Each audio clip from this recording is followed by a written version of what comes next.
Hello, my dear family. Peace be with you. Today I have brought you the most popular movie called The Invisibles, which was released in 2017. My family, please help us by liking the video. Without wasting time, let's go to the movie. Yes! The film begins with Nick attending a big event and being presented with a gift by his mother. At the event, Nick's mother presents him with a wristwatch as a reward for his son's successful management of the company after his father's death. He shows it to the visitors and then goes away from the party. Nick takes a piece of cake and heads to the tool table in the basement, where he looks closely at the gun from the front. It was only a dream. Breakfast is ready for him at the table. Nick wants to take a literature class, but his mom isn't interested in it right now. Since graduation is in a week, his mother focuses on him. He goes to school. A girl asks him to come to Avi's party tomorrow night, but Nick has to say no. In the bathroom, the bullies pick on a guy named Pete. Annie arrives and is very upset because Pete has money for anti-smoking gum but doesn't have money to pay back his debt. She thinks this is unfair since he's mixed up in some bad work with a gang. In class, the teacher tries to comfort Jimmy by saying that his poem was okay. Then it's Nick's turn. He sits on the table and reads a poem that everyone should enjoy. But when the bell rings, everyone just runs away. When Pitt is sitting in the dining room, he sees his injured arm and goes to Annie. Trying to help Pete pay his debt is not working. She just reduces the price and sends him off. He calls her a sad loser who can't do anything and then leaves. Annie's stepmother didn't make dinner for her brother Victor like she usually does, and they got into an argument about it. Annie's dad backs her up because she isn't lazy and doesn't just sit on the couch all day. Annie quickly makes dinner for her brother and listens to music while scratching the wall with a knife. Victor wants to know if she is going out tonight. She says not right now, but a bit later, though we don't know where that will be. Annie steps outside and sees Marcus. They have come to steal a car, but Annie is more interested in the jewelry display. She breaks it and gathers what's inside. She's not thinking clearly, and the guy doesn't like it. They are hiding in a narrow street, but the guy tells her that it is off limits. After the sleepover, Annie gets ready, and Marcus tells her to leave her bag. She shouldn't push it at school. It's not her phone, but she feels it's time to earn some money and goes away. This makes Marcus angry, and he calls the police. At school, she keeps her jewelry in her locker, and Pete looks at her.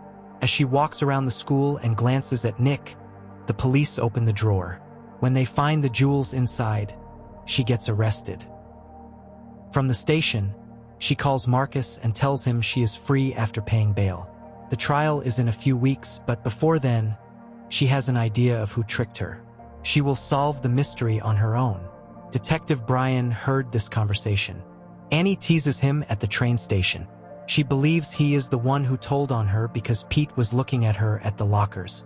On the other hand, when Nick goes home, but then a car appears that seems to have bad intentions. When Nick tries to run, he gets knocked down and lands face first in the dirt. Turns out that the bullies are the ones hitting Nick, and Annie is in the car. Pete asks her to make the guys leave, but she just walks in and includes Nick. Annie wants Nick to say sorry, but he calls her a loser instead. Then she hits him in the face, and he falls into the creek, striking his head on a rock. The bullies see that he isn't breathing and get frightened, thinking about jail. But Annie makes sure his body is taken far into the woods, where he gets a watch from his mom.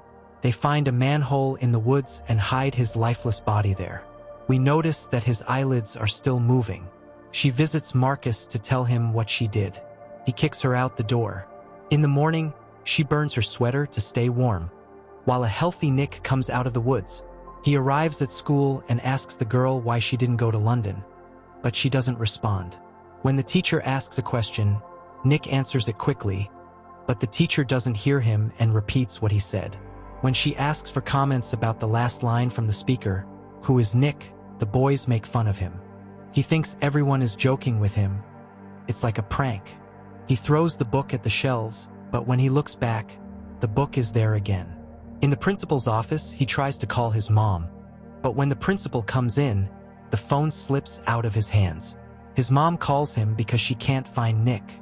The principal says he will send someone to see if the student is in school and asks the student not to hang up the phone. Nick tries to call for his mom, but all he hears on the phone is that he feels something is wrong. In the hallways, he runs into a girl, but it looks like only he noticed. The girl is okay. While running home, he gets hit by a car, but Nick is surprisingly okay. At home, an officer walks by him and says on the radio that 18-year-old Nick Powell is missing. After the police leave, she tells him that she feels something has happened to him because she knows him well. But the police say she didn't know about London and then go away. When his mom shuts the doors, Nick says he's dead, but nobody hears him anymore. He walks around the city, and no one pays attention to him. Detective Brian quickly walks down the road by Avi's house, where a party took place last night. He sees a path coming from the woods and finds some tire tracks and a broken side mirror. At Annie's house, her dad tells the police that she's up on the roof. When they ask her questions, Nick hears them. The police send people to look for her in the woods, but she claims she was with Marcus that night. When Nick discovers she killed Marcus because he supposedly told on her, he pushes her off the roof, but only he witnesses it. In the room, she calls Pete and asks him to come over because a group is looking for someone in the woods. The search team is given instructions and Pete is there too. The group goes out to look for something, and when Pete falls behind a bit, Detective Brian's helper is keeping an eye on him. He also hears people looking for him. He calls his dog, and the dog shows the officers watch, but the dog also feels Nick nearby, and he tries to guide her to the opening. In the evening, the group chats about how they will soon find his body, but Pete can't handle it any longer. He is going to tell the police everything, but Annie thinks he is just as involved as they are because he didn't do anything that night. Annie is getting the house ready to move. When Victor wakes up, she says goodbye to her brother. Then their dad comes in and makes her leave. She says that if something happens to her brother, he will come and hurt him. At night, the search team keeps working. The doctor says they have 2 to 3 days to find him, as long as he is not badly hurt. A helicopter is flying above Nick, and he tries to open his eyes and move his fingers. Brian visits Marcus and leaves his card for him to call back. If Annie comes and asks him to tell her when the stolen 2003 Mercedes gets home, Annie calls Pete and asks him to meet her at the bridge. The guys are planning something, and Nick tries to get a detective's attention while he is doing crosswords. Then he scares the pigeons away, and she finally sees that Pete is getting ready to go. Pete goes over to the boys, and Annie, who has been watching from below, is being nudged by Marcus. He tells Pete to go home quickly because someone is following him. When the police arrive, she grabs the gun from Marcus. Since there's nowhere for her to hide, she climbs over the top. When she comes down, Brian asks her to let them know where Nick is, but she quietly leaves. Nick jumps on the net and shouts that she's going to get caught, but she also says that she never will, so she can hear him after all.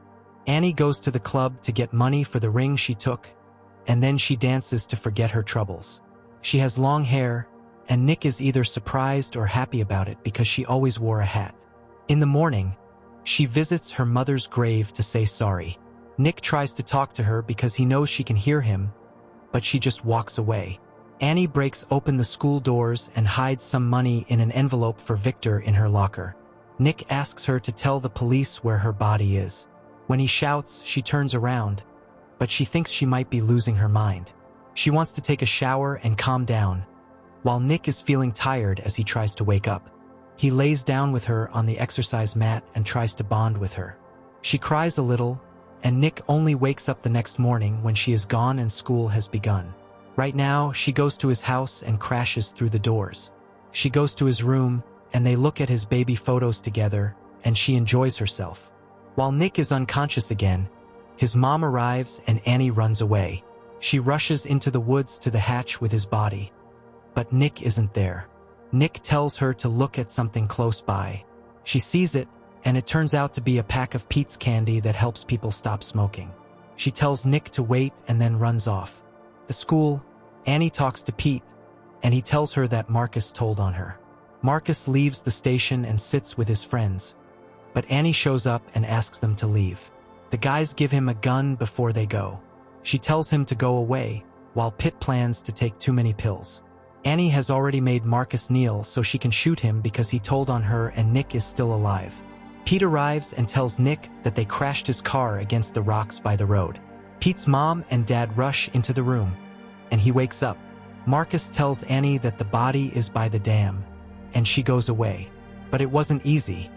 He shot her in the leg, and she shot him in the shoulder before she hobbled away.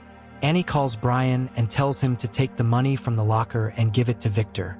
They need to hurry to the dam. Nick is present. Right now, he goes downstairs and sees his body by the rocks. Brian's helper tells him that the dam will open in 15 minutes and everything will be underwater. Nick tries to pull himself out, but the dam has already burst. The police show up and ask everyone to stop. Nick gets lucky. The water hasn't gotten to his face yet. Brian feels his body, and the doctors find a weak heartbeat. Nick's mother is told that he is alive. Nick is brought back to life and watches his body. His mom is told to wait in the hallway while they help, and Annie tries to escape from the chase. She gets stuck in an alley, blocked on both sides, but Nick quietly tells her that he needs her.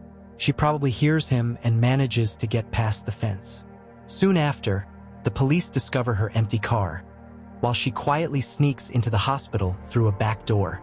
Nick's spirit calls to her and stops her at the entrance so she doesn't get caught by the police. In the hallway, Annie runs into his mom, who slaps her right away. But Nick asks her to try to listen to Annie.